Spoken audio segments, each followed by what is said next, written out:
Bien, el doctor Salvador Saavedra Raya, quien amablemente nos mandó su investigación, se ha desempeñado como ingeniero y cursó sus estudios de ingeniería en sistemas en el Instituto Tecnológico de Morelia. Ha realizado estudios de posgrado en sistemas de información y administración de empresas en el Tecnológico de Monterrey y se ha graduado como doctor en formación y pensamiento complejo por la Escuela Normal Superior.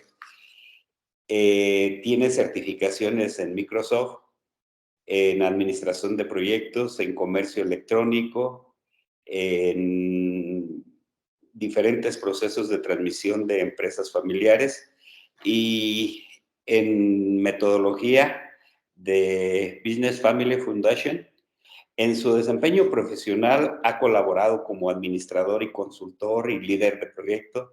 Ha realizado actividades de diseño e implementación, gestión y evaluación de proyectos educativos dentro de estructuras de salud, de gobierno, de transporte, de valores. En fin, se ha desempeñado en diferentes ámbitos profesionales dentro de la dinámica laboral y ha colaborado como docente en diferentes universidades como el Instituto Tecnológico de Morelia, el Instituto Tecnológico de Monterrey, la Universidad Tec Milenio y la Universidad Tecnológica de la Construcción en los niveles de licenciatura y posgrado, proyectos, y dentro de esto ha desarrollado procesos de reingeniería, emprendimiento e innovación dentro de los sistemas de información, comercio electrónico y liderazgo. Es amplia la experiencia que el doctor Salvador Saavedra Raya tiene dentro del campo profesional y esto lo ha asociado perfectamente con el rubro académico sobre el que su investigación plantea un proceso de transformación y desarrollo y en esa investigación se evidencia la necesidad de transformar e ir más adelante en la acción educativa y tomar la investigación como proceso de transformación del ejercicio docente. Muchísimas gracias por haber aceptado la invitación de trabajar con nosotros y vertir su experiencia, que nos será muy útil. Adelante, doctor, y bueno, tiene alrededor de 45 minutos para hablarnos de su experiencia. Posteriormente haremos algunos cuestionamientos. Esperemos que los participantes nos hagan algún tipo de planteamiento, si no, haremos algunos comentarios directamente sobre el trabajo que ha venido desarrollando. Tiene la palabra, doctor. Muchísimas gracias. Muchas gracias, doctor Rubén. Muy buenos días a todos.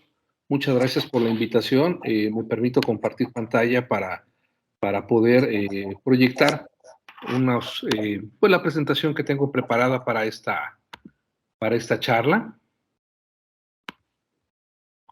Agradecer si me confirman cuando esté la presentación ya visible.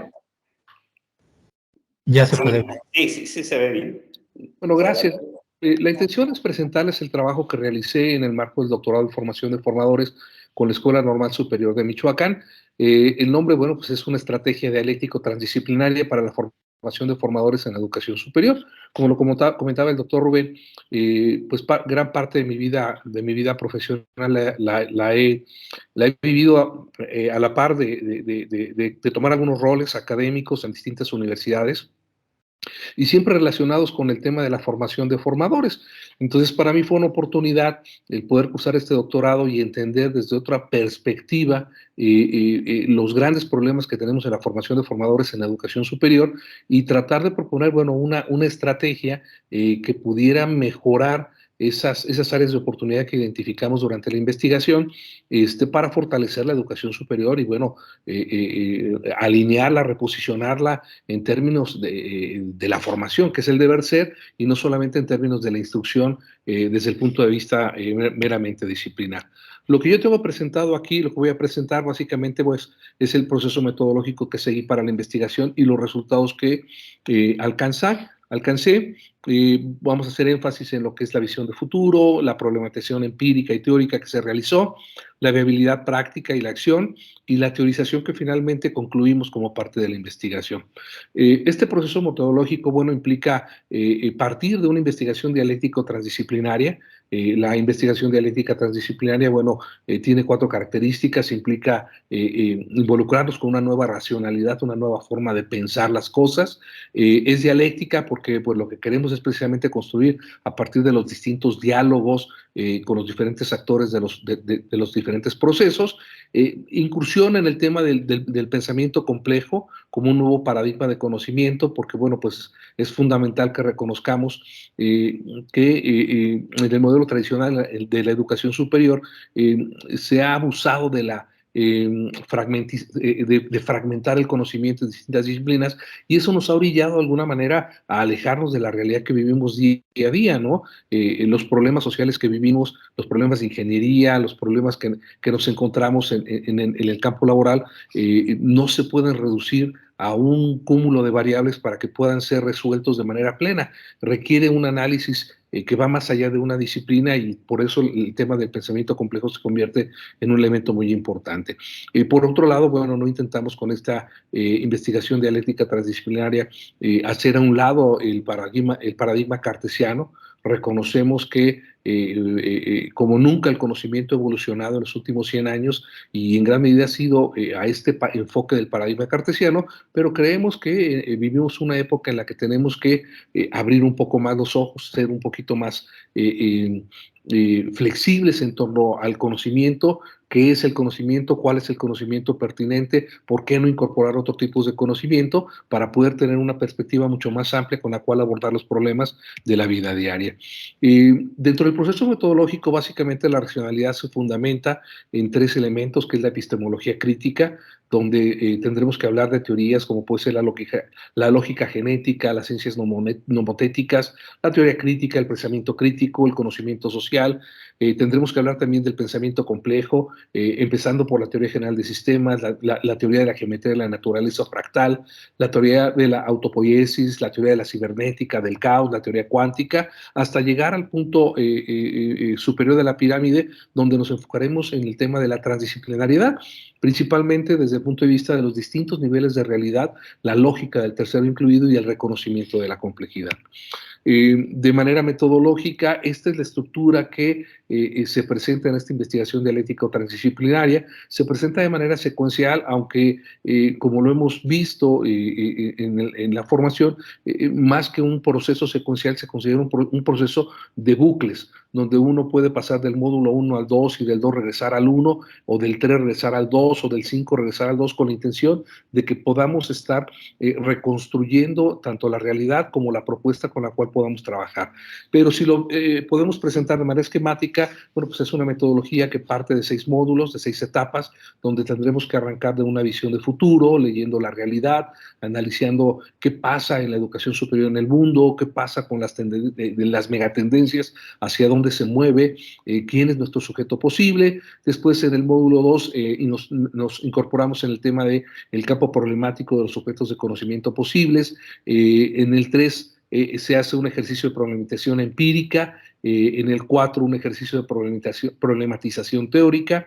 En el 5, se determina una propuesta, se analiza su viabilidad a través de la práctica, y en el 6 se cierra en esta metodología con un proceso de autorización que pretende, bueno, pues crear nuevos elementos sobre los cuales se puedan construir nuevos proyectos de investigación. En el caso particular de la visión de futuro, nosotros trabajamos mucho con el análisis de diferentes perspectivas sociológicas de diferentes autores. Nos gustaba leer qué estaba pasando o cuál es la sociedad en la que vivimos desde la perspectiva, por ejemplo, de Yoneji Masuda, de los 80s, de la sociedad de la información, cuál es la sociedad que estamos viviendo desde la perspectiva de Guy Debord en la sociedad del espectáculo, o cuál es la sociedad en la que estamos viviendo desde la perspectiva de Zygmunt Bauman información de la sociedad líquida, o recientemente, bueno, que es una complemento que hicimos esta investigación, pues esta pandemia que nos alcanzó hace 2 años y que sin duda nos ha afectado de manera drástica, ¿no? Desde el punto de vista de la sociedad de la información, es importante, bueno, reconocer que toda esta evolución que ha tenido nuestra sociedad desde la era postindustrial, pues ha traído grandes beneficios. Ha habido un incremento en el cúmulo de conocimientos, de tecnologías, de herramientas, de recursos con los cuales la sociedad nos desenvolvemos teóricamente de una manera más eficiente y más eficaz. Sin embargo, hay algunos reveses muy importantes que deberíamos de considerar. Desde el punto, por ejemplo, de la sociedad de la información, pues tendremos que resaltar que a pesar de la tecnología, de que la tecnología tenía el propósito de lograr la democratización del conocimiento, pues la realidad es que las desigualdades sociales se han reflejado en desigualdades tecnológicas, y eso ha creado una brecha digital muy importante, donde en una misma sociedad nos podemos encontrar sujetos que tienen la posibilidad de acceder a tecnologías, de acceder a la información, de poder acceder a la colaboración digital, mientras que en esas mismas localidades pues nos encontramos sujetos que no tienen ni siquiera esa mínima posibilidad, y que con el paso del tiempo, bueno, prácticamente se han quedado relegados y marginados del proceso educativo. También es importante recalcar en el tema de la sociedad de la información, cómo empiezan a emerger sujetos que empiezan a ser cada vez sujetos más aislados del mundo, de la realidad, porque son sujetos digitalizados que solamente interactúan y tienen intermediación a través de medios digitales. Y bueno, pues eso evidentemente está creando un problema de soledad, de aislamiento, que lo vamos encontrando en los procesos formativos de educación superior. Desde el punto de vista de la sociedad del espectáculo, bueno, pues reconocemos cómo como sociedad estamos empezando a dejar de vivir la realidad tangible del día a día para sustituir nuestra vida diaria por una suerte de entretenimiento permanente. Mientras más tiempo pasamos en redes sociales, en los programas como Netflix, viviendo lo que nos dan de contenidos, bueno, pues menos tiempo pasamos viviendo el mundo real, interactuando, relacionándonos, y eso genera un cierto pues un cierto problema en la conducta de las personas. Desde el punto de vista de la sociedad líquida, pues habrá que destacar cómo de repente vivimos una sociedad donde las instituciones cada vez se van siendo devaluadas, demeritadas, donde por ejemplo los valores en un esfuerzo por garantizar el respeto a la individualidad, bueno, pues hemos abusado y hemos empezado a darle mucho más importancia al beneficio individual que al beneficio común, creando una serie de problemas y de trastornos y una serie de deterioro en valores universales, en instituciones universales que de alguna manera garantizaban la cohesión como sociedad que teníamos. Y finalmente, bueno, esto lo rematamos con la sociedad pandémica, que después de 2 años y ahora con la noticia de que viene una nueva cepa, de la cual seguramente todos vamos a contagiar, pues no genera sino miedo, enojo, tristeza, sentimientos que quizás hace 2 años no eran tan relevantes de encontrar, de documentar, de analizar, de reflexionar en el aula. ¿Qué es lo que nos hemos encontrado con esta visión de futuro en esta investigación? Bueno, pues que hemos pasado de una sociedad disciplinaria, donde todos de alguna manera respetábamos reglas, a una sociedad de incertidumbre, donde todo el mundo tenemos el derecho de pensar diferente, actuar diferente, y por lo tanto, de alguna manera optamos por tomar decisiones con beneficios de corto plazo sin importarnos en las consecuencias o lo que vamos a encontrar el día de mañana. Pasamos de una suerte de vivir en una relación de ciudadano-estado a vivir en una sociedad donde el ciudadano se convierte prácticamente en un consumidor, el Estado se convierte en un mercado, y de repente, bueno, pues no es tan importante o tan relevante que una política tenga un beneficio de largo plazo, sino qué tan popular es una política, por ejemplo, en el gobierno, ¿no? Pasamos de una ética del trabajo a una ética del consumo, pasamos de instituciones confiables, instituciones como la iglesia, la familia, la escuela, que eran respetadas, donde el maestro era muy respetado, a instituciones que realmente ya no son confiables. Pasamos de una moral universal, única, un grupo de valores únicos, a un conjunto de valores individuales que tenemos que respetar, y esto implica que, bueno, que se haya transitado de sacrificar la libertad por tener la seguridad de un futuro, a ahora sacrificar la seguridad por tener una libertad que muchas veces vaya en el libertinaje.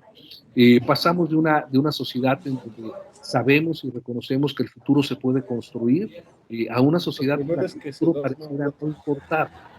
Pareciera que no importa Los el futuro, primeros que se duerman porque tornaron lo que gotas. importa es el resultado inmediato. Anda bien desvelada. Pasamos de una sociedad que tiene un sentido de pertenencia Aquí no solo no pueden estar, caballero. Sí, ahí pertenecer a una sociedad donde que se valora más el sentido de independencia. Pasamos de una sociedad donde se interesa por lo permanente, por construir relaciones de largo plazo, por construir laborales, personales, por construir afectos de largo plazo, a una sociedad donde lo que importa son las relaciones que tienen una respuesta inmediata, y cuando esta respuesta inmediata no se da o no me satisface, bueno, pues automáticamente la cambio y la busco y la reemplazo por algo más. Pasamos de una sociedad donde la razón se sustenta por la palabra a una sociedad donde la razón se sustenta por la percepción. Empieza a ser lo más importante.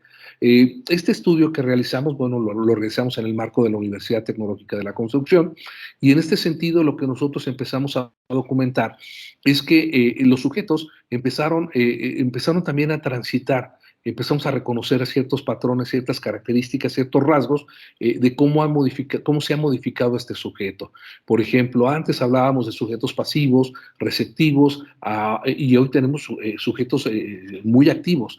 Antes teníamos sujetos receptivos, hoy tenemos sujetos que denominamos catalizadores, es decir, que toman información de diferentes fuentes y la transforman para generar otro tipo de resultados. Antes nos enfocaban mucho en resultados, hoy nos enfocamos mucho en el proceso. Antes nos encontrábamos con sujetos sumisos, hoy no tenemos sujetos que sean sumisos, al contrario, son dominadores. Antes hablábamos de personas individualistas, hoy tenemos personas más colaborativas.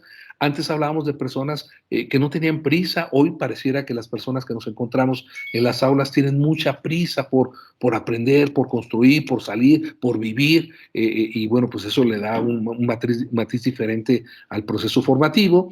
Antes, por ejemplo, los sujetos reconocían que había una única forma de hacer las cosas, y bueno, pues ahora se empiezan a dar cuenta de que no hay un modo correcto, hay múltiples formas de poder encontrar una solución. Antes podíamos hablar de sujetos analógicos y hoy tendríamos que hablar de sujetos 100% tecnológicos. En este esfuerzo de analizar un poco la visión de futuro y de hacer una lectura de realidad, bueno, también nos dimos a la tarea de tratar de investigar cuál es el futuro, porque podemos leer lo que tenemos hoy como sociedad, pero también es muy importante que podamos reconocer qué va a pasar en 30, 40 o 50 años. Y para esto nos apegamos mucho a un estudio tecnológico de Monterrey, del Observatorio Estratégico Tecnológico, donde se documentaron megatendencias sociales y tecnológicas que debemos esperar y que hoy con la pandemia pues ya algunas las hemos alcanzado, como el tema de la virtualidad cotidiana. Pero hay otras que son muy importantes que tendremos que reconocer de cara al proceso formativo. Recuerden que lo que nos interesa a nosotros, pues sí es formar sujetos para atender los problemas de la sociedad, pero no solamente los problemas de la sociedad de hoy, sino la sociedad del futuro. Queremos sujetos que puedan ser viables en el largo plazo, no solamente para encontrar un trabajo el día de mañana y con eso resolver un problema económico. En este esfuerzo, bueno, pues documentamos megatendencias importantes como por ejemplo el consumidor tecnológico. Esto lo podemos ver todos los días, cómo se va incrementando el porcentaje de consumo a través de plataformas digitales, cómo de repente nos empezamos a encontrar ya ofertas de educación personalizada, es decir, esta tendencia que hay de las microcredenciales empieza a ser una realidad donde las personas pueden tomar cursos por interés que poco a poco suman créditos para un programa formativo formal ante las autoridades educativas. Podemos ver cómo ha crecido y nos encontramos a través de la pantalla de un celular, de una tableta, pues prácticamente al alcance de nuestras manos todos los recursos y todos los productos y servicios que podríamos consumir hoy día. Podemos ver, por ejemplo, cómo nos encontramos una nueva estructura demográfica, donde de repente las familias de 6, de 8 personas se reducen a familias de 4, a familias de 2, y muchas a lo mejor sin ni siquiera tener la claridad o la intención de formar formalmente una familia, ¿no? Desde el punto de vista tecnológico, bueno, vemos cómo ha crecido el tema de la biotecnología, cómo ha crecido el tema de la inteligencia artificial, cómo los nuevos materiales empiezan a hacer diferencias en los procesos médicos, en los procesos industriales, en los procesos agrícolas, cómo encontramos nuevas tecnologías, por ejemplo, de energía, o cómo encontramos nuevas tecnologías inalámbricas. Son megatendencias sociales y tecnológicas que tuvimos que investigar para poder analizar de qué manera pueden incidir en el tipo de sujeto que formamos en esta universidad con la realidad que documentamos previamente. Después de ahí pasamos a la problematización empírica. En este proceso, bueno, queríamos saber qué están haciendo las universidades más avanzadas en este país. La verdad es que es un poco difícil decidir a quién analizar, a quién no, porque podemos tener universidades con una buena referencia, pero a las cuales era muy difícil acceder a información, o por el contrario puede haber universidades con mucha información, pero que no necesariamente tuvieran una aportación significativa para este proceso de investigación. Nosotros en esta investigación, bueno, partimos de identificar universidades reconocidas, tratamos de escoger universidades con diferentes tipos de financiamiento, es decir, incluir universidades con financiamiento privado y con financiamiento público. También tratamos de identificar universidades con diferentes tipos de gobierno. Para nosotros era muy importante que las universidades tuvieran una matrícula significativa, es decir, que tuvieran una gran cantidad de alumnos y esto implicara una gran cantidad de profesores trabajando en ellas. También era para nosotros importante que estas universidades tuvieran un alcance geográfico importante y que sobre todo, bueno, pues pudiéramos acceder a información para poder analizar sus procesos de formación a formadores.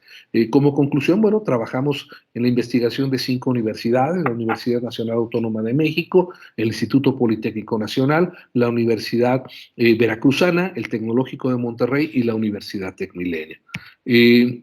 En este mismo sentido, bueno, también quisimos preguntar qué está pasando en educación superior en otras partes del mundo.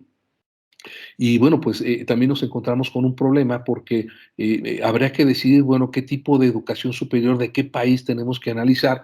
Y bueno, pues podemos encontrar que hay universidades muy importantes como por ejemplo Harvard o Oxford, pero eso no significa que los sistemas de educación superior sean muy importantes y muy relevantes.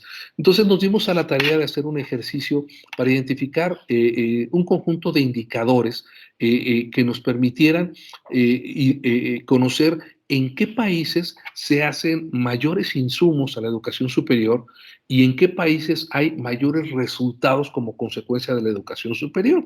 Nos apoyamos en datos del Banco Mundial, de la OSDE, hicimos un análisis del 2006 a 2016 con toda esta información, generamos un ranking de insumos de entrada y un ranking de insumos de resultados. Un insumo de entrada es por ejemplo, la inversión que realiza en educación terciaria el gobierno para su área pública. Bueno, pues ese es un insumo. Asumimos que si un gobierno le mete mucho dinero a la educación terciaria, pues tiene que haber un impacto después, ¿no? Un ranking de resultados podría ser a lo mejor el número de patentes que genera el país.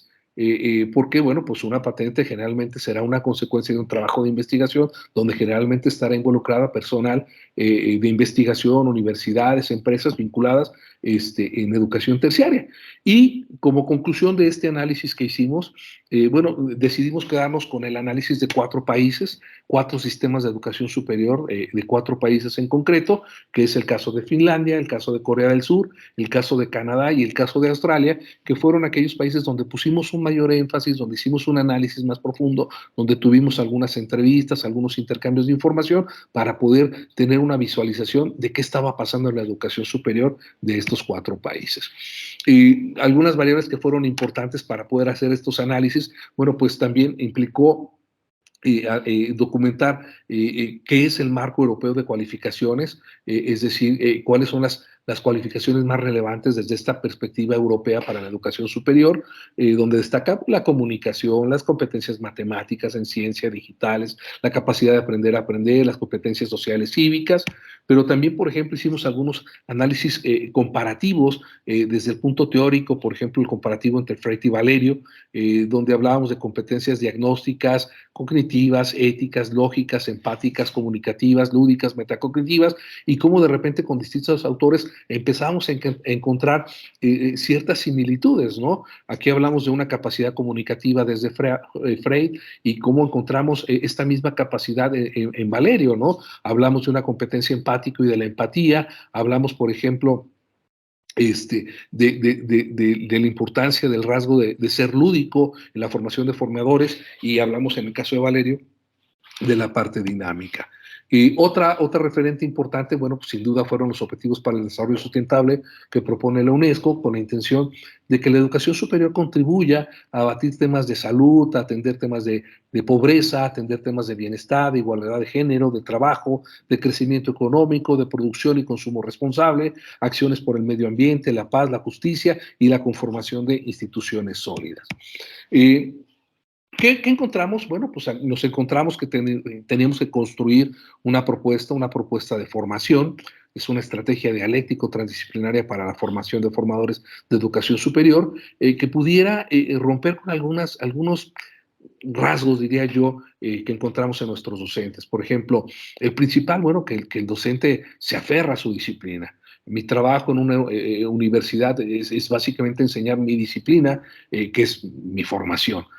Hay que recordar que en la educación superior, a diferencia de los otros niveles educativos, no se le exige como requisito al profesor tener una competencia pedagógica o andragógica como parte de su currículum y como condición para ser profesor. Basta con que seas ingeniero, arquitecto, químico, biólogo, etcétera. Con eso cumples el requisito y puedes ser maestro de educación superior.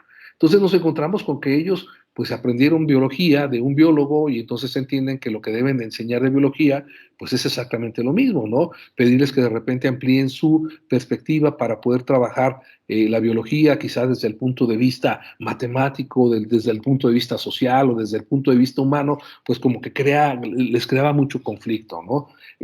Otro problema que nos encontramos es que, bueno, para ellos todos los sujetos en formación son iguales, no hay diferencias. Tienen los mismos problemas, las mismas inquietudes, las mismas expectativas, y por lo tanto la práctica docente tiene que ser exactamente la misma. Otro problema que nos encontramos comúnmente, pues es que cada maestro confía más en su conocimiento, evidentemente, en su conocimiento disciplinar que en la práctica pedagógica. Pareciera que es más importante el saber las cosas que el saber comunicar, que el saber formar, que el saber enseñar y lograr un aprendizaje de la disciplina propia. Encontramos también problemas donde hay una confusión entre la formación contra la instrucción. En la educación superior se cree que la formación implica enseñar cálculo diferencial, integral, estructuras, instalaciones eléctricas, etcétera. Y bueno, pues si bien eso es importante, no es lo único, tenemos que ir más allá, ¿no? Y por el otro lado, un profesor que minimiza de alguna manera el alcance de sus compromisos, porque cree que convenir a dar una clase un par de horas, bueno, pues ya cumple con su objetivo, y entonces ya se puede retirar y se puede desentender del proceso formativo, y bueno, veíamos nosotros que son cosas que tendríamos que abordar para resolver. En el esfuerzo que hicimos de esta investigación, identificamos 4 rasgos fundamentales. Hay muchos. Encontrábamos propuestas de rasgos para formadores, 10, 12, 15, pero realmente pensamos que tendremos que ser muy, muy prácticos, no pretender cubrir todos los rasgos que encontramos como resultado de la investigación, pues era muy complicado, era muy complejo, y francamente era muy difícil de lograr. Entonces tratamos de identificar aquellos rasgos que fueran más relevantes y que pudieran tener un mayor impacto en la formación de formadores. Concluyendo en estos 4 rasgos: el rasgo de la comunicación es fundamental, el rasgo de la colaboración, el rasgo de la criticidad y el rasgo de la creatividad. Sobre todo, dado que esta universidad es una universidad enfocada a la ingeniería, bueno, nos interesaba mucho el tema de la creatividad. Estos 4 rasgos que identificamos como fundamentales los convertimos en rasgos formales para el formador. Es decir, ¿cómo puedo fomentar la comunicación y la colaboración? Bueno, pues para empezar necesitamos que cada persona, cada sujeto, cada formador esté consciente. Sea consciente de cuál es su rol actual y su rol potencial y cómo puede incidir en cada una de las personas que sujeta. Pero también que sea consciente en la realidad que vive. ¿Cuál es el problema que tenemos como sociedad en este momento, en esta ciudad, en esta región del país? pero al mismo tiempo debe de ser consciente y debe de ser abierto a otro tipo de conocimientos. Se dice que el mejor conocimiento es el que reta el conocimiento actual, es la única forma de crecer. Entonces lo que queremos es que también nuestros profesores reconozcan que el conocimiento que vienen y que aportan es muy bueno, pero no es suficiente, y que debemos de buscar coyunturas dentro del salón de clases para poder propiciar otro tipo de conocimientos, y que esto implica que el docente también esté abierto, pues porque al final de cuentas los alumnos tienen tantos recursos a la mano que pueden acceder a conocimiento más rápido muchas veces que los profesores. Entonces este tema de la multiversidad es muy importante. Hablamos mucho también del componente dialéctico, nos interesa mucho que el conocimiento se construye a partir de diálogos, de pláticas, de confrontar ideas, donde a lo mejor podríamos pensar que confrontar ideas no necesariamente genera nuevos conocimientos, pero nosotros pretendemos que así sea. Pretendemos que nos cuestionemos lo que está pasando en el salón de clases con la intención de que se abran nuevas vetas de conocimiento. Y finalmente la parte de la creatividad, porque bueno, nos interesa que los alumnos busquen nuevas formas de hacer las cosas, cuestionen, modelen nuevas propuestas, nuevos materiales. Una ventaja que tenemos en esta universidad es que tenemos un conjunto de laboratorios que nos permiten jugar con diferentes materiales constructivos, y bueno, pues esa es parte de la intención que tenemos con este proyecto, ¿no? Que los alumnos puedan aprovecharlo, capitalizarlo y que puedan desdoblar este conocimiento en los laboratorios. La conclusión de este proyecto, bueno, fue la construcción de un diplomado, le llamamos Diplomado en Formación de Formadores, y con 7 módulos. El primero, bueno, es un módulo que se llama Retos en la Educación Superior, que tiene el objetivo básicamente de sensibilizar, de sensibilizar al maestro cuando llega a nuestra universidad, de decirle, bueno, esto queremos hacer, esto queremos construir, esta es la visión que tenemos del conocimiento, del proceso de aprendizaje, lo que pretendemos con ti, esta es la realidad que te vas a encontrar en el salón de clases, estos son los alumnos que tenemos, estos son los problemas que nos encontramos y qué es lo que pretendemos de tu participación en esta universidad. Entonces, el módulo 1 es un módulo muy enfocado al tema de la sensibilización. El módulo 2 es un módulo en el que tratamos de que el docente se fortalezca en términos de competencias digitales. Porque, bueno, pues una cosa es que podamos proyectar y utilizar un PowerPoint o un simulador o alguna otra herramienta tecnológica como Edpozo en el salón de clases, pero otra cosa es que tú puedas construir tu práctica docente de forma tal que puedas impartir clases, que puedas utilizar una plataforma tecnológica, que puedas asignar actividades, que puedas tener videos grabados, que puedas tener un conjunto, un repositorio de contenidos y de conocimiento con el cual puedas construir o crear un ecosistema donde el alumno pueda irse nutriendo poco a poco. Entonces, para nosotros el tema de las competencias digitales eran fundamentales.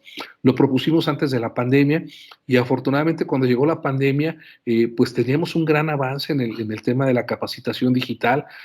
Por lo tanto, migrar del modelo presencial al modelo digital, la verdad es que fue muy rápido. No tuvimos muchas complicaciones. Fue muy sencillo. Hoy día que estamos regresando a la modalidad presencial, pues nos encontramos con que hay grupos completos que prefieren seguir en la modalidad virtual.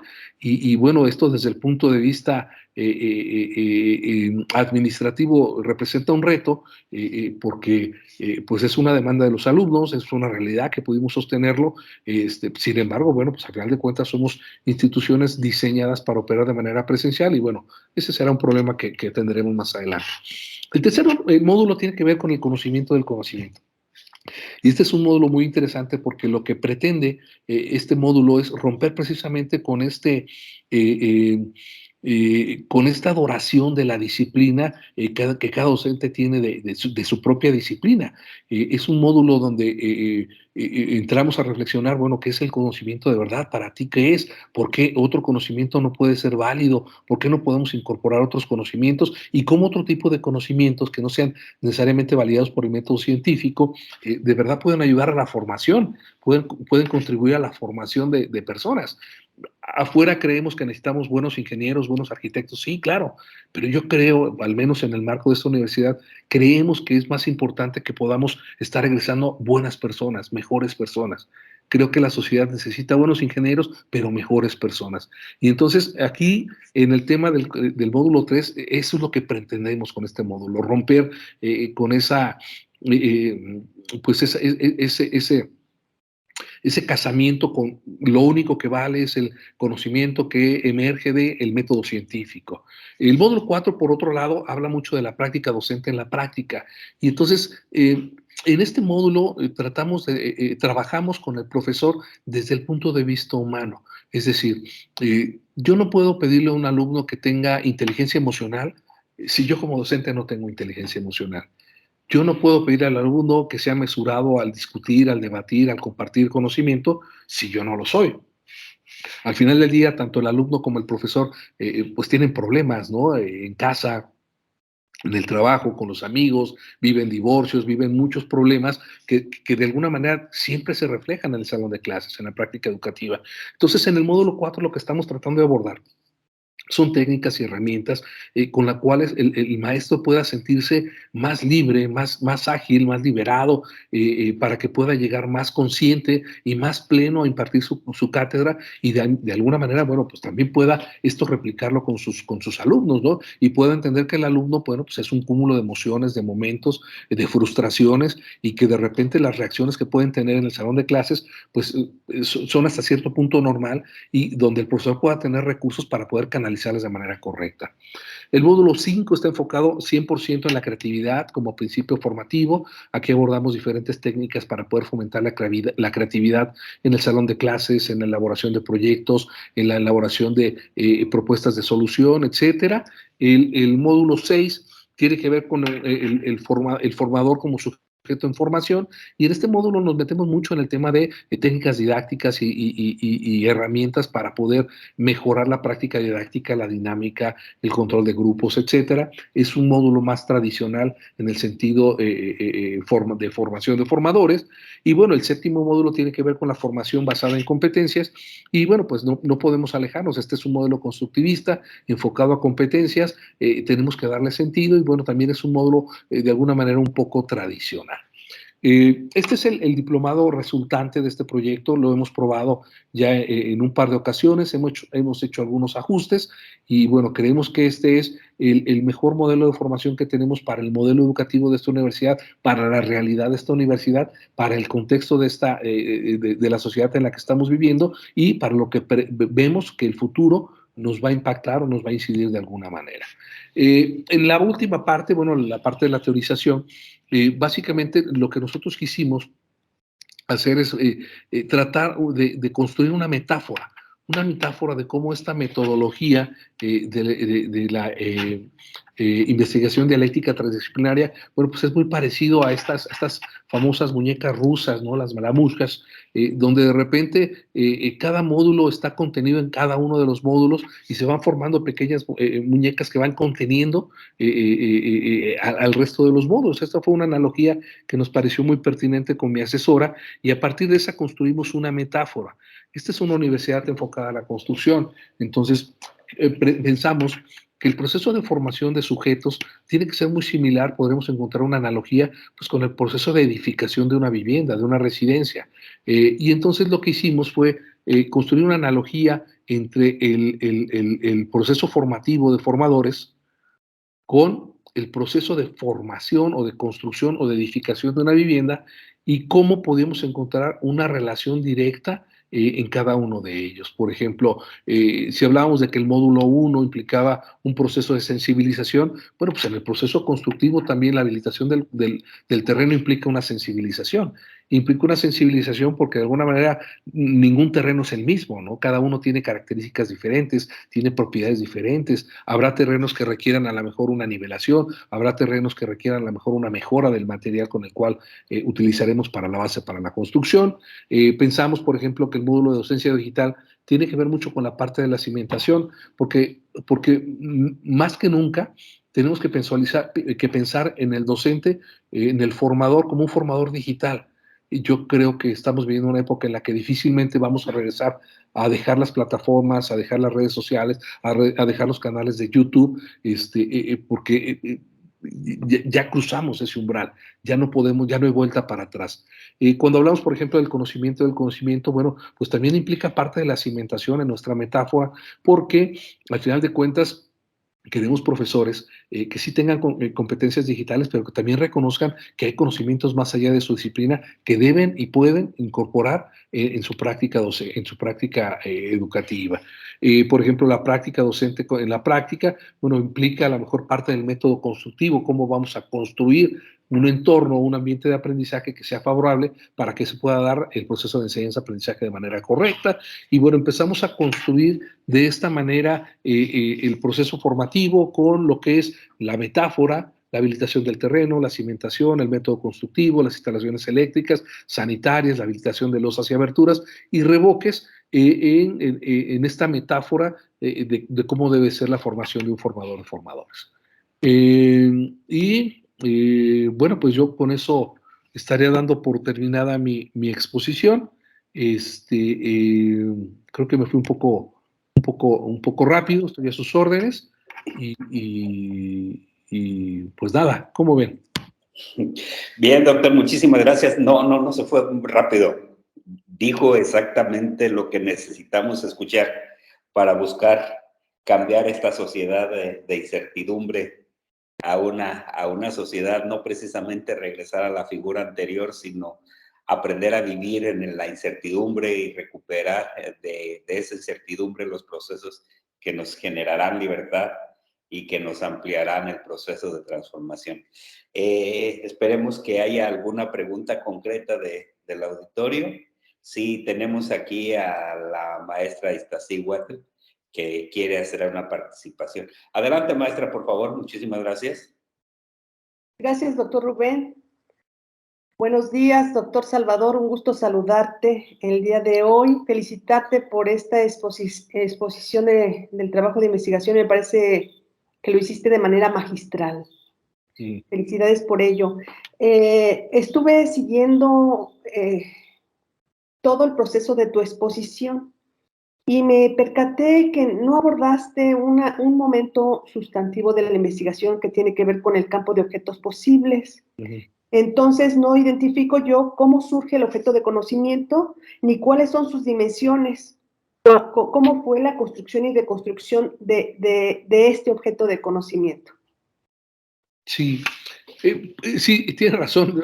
Que estaba revisando la presentación, sí, yo creo que me faltó aportar un par de diapositivas al respecto.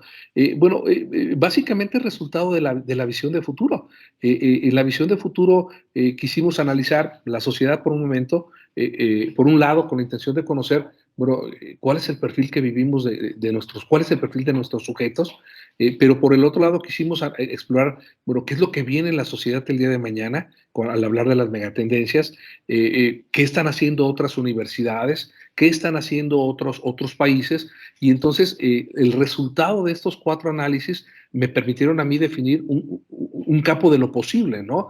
Sin duda, yo comentaba, en educación superior tenemos un problema porque creo que sería muy útil que la autoridad educativa agregara un requisito para educación superior en el perfil docente donde el profesor cumpliera con algún diplomado, algunos créditos en pedagogía o andragogía, porque bueno, eso hablaría de un perfil diferente de docente, pero es resultado de esos 4 estudios que hicimos en la parte de la visión de futuro. ¿Pero tiene algún nombre tu objeto de conocimiento? Bueno, el objeto de conocimiento es la estrategia dialéctica transdisciplinaria para la formación de formadores en educación superior. Es correcto, gracias. Uh-huh. Tengo otra pregunta, aprovechando el uso de la palabra. Sí, claro. Yo observé que a partir del momento de viabilidad mostraste los rasgos del formador, aunque sí. Tengo duda porque tu presentación abordaba, por ejemplo, la comunicación, la creatividad, la colaboración, la criticidad, y luego en otra, consciente, multiverso, creativo, dialéctico. Uh-huh. ¿Cuáles son los rasgos de tu sujeto y en qué momento tuviste idea o salieron motivo de la investigación? ¿En viabilidad o en algún otro momento?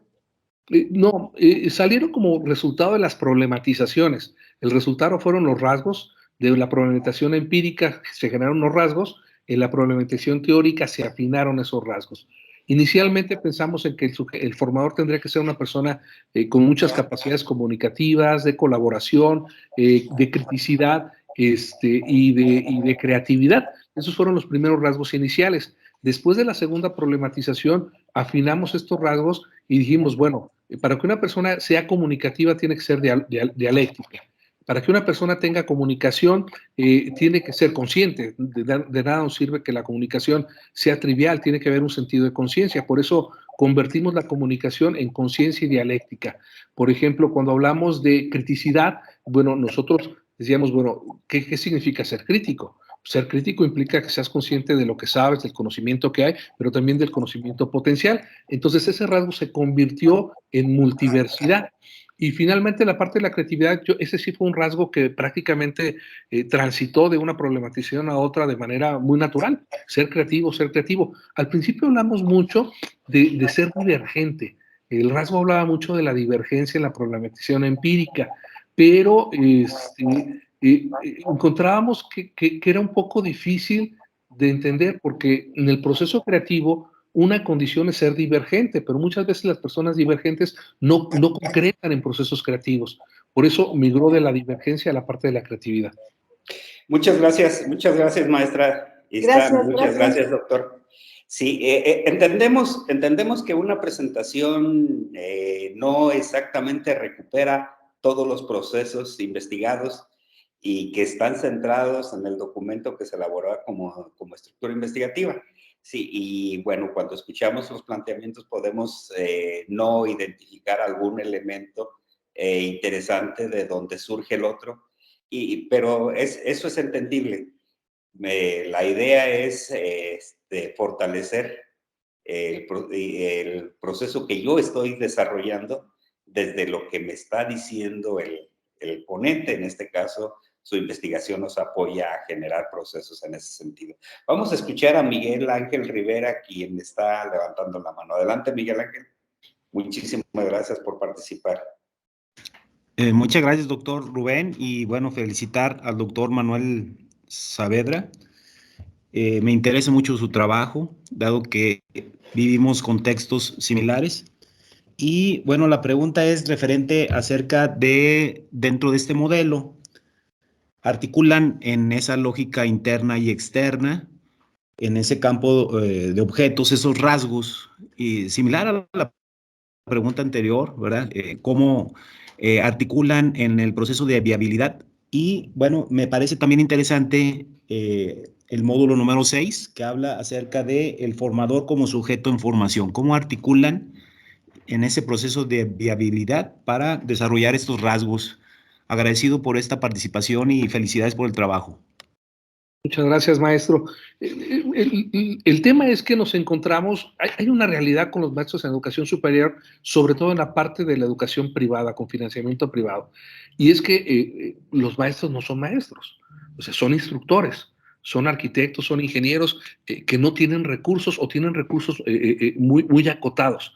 Entonces, vimos que era necesario en el proceso formativo dotarles de recursos, por ejemplo, recursos como el poder aplicar técnicas colaborativas de aprendizaje colaborativo, de aprendizaje basado en problemas, de aprendizaje basado en proyectos, de aprendizaje basado en casos, de control de grupos, que son herramientas que les ayudan a ellos en el proceso, pues en la práctica diaria. Entonces, por eso en ese módulo tratamos de darles esos recursos. No es lo más importante, que si me permites expresarlo así, porque yo creo que lo más importante es sensibilizar. El orden de los módulos tiene un grado de importancia, ¿no? Primero va la sensibilización, después va las competencias digitales, después es romper con lo que conocemos como el conocimiento, que el conocimiento único sea el resultante del método científico, y efectivamente sí, al final hay que dotarles de cosas, de herramientas más prácticas, pero ese fue un poquito la experiencia. No podíamos dejarlos sin darles esas herramientas porque de alguna manera pues estábamos creando un problema, y además en el mapa curricular que manejamos en la universidad estamos muy alineados con este enfoque de aprendizajes colaborativos basados en problemas, basados en proyectos, Entonces hay materias que están diseñadas para un aprendizaje colaborativo, otras materias están diseñadas para un aprendizaje basado en problemas, otras para un aprendizaje basado en proyectos y otra en casos. Entonces sí tenemos que darles esta parte de la capacitación en el módulo. Muchas gracias. Doctor. A ver, tenemos a Ignacio Hernández, también que desea participar. Como una invitación especial a los que están levantando la mano y participando, me gustaría que si les es posible prendieran su cámara. Si les es posible, si no es posible, bueno, adelante, adelante, por favor. Sí, gracias, doctor Rubén. Buenos días a todo el mundo. Muchas gracias, doctor Manuel Salvador, por compartir. Y mi inquietud está orientada al sentido de cómo enfocar esto que denominó la ética transdisciplinaria en el cumplimiento de las tareas sustantivas de las instituciones de educación superior. Concretamente me refiero a la formación, a la investigación y a la extensión o difusión de la cultura.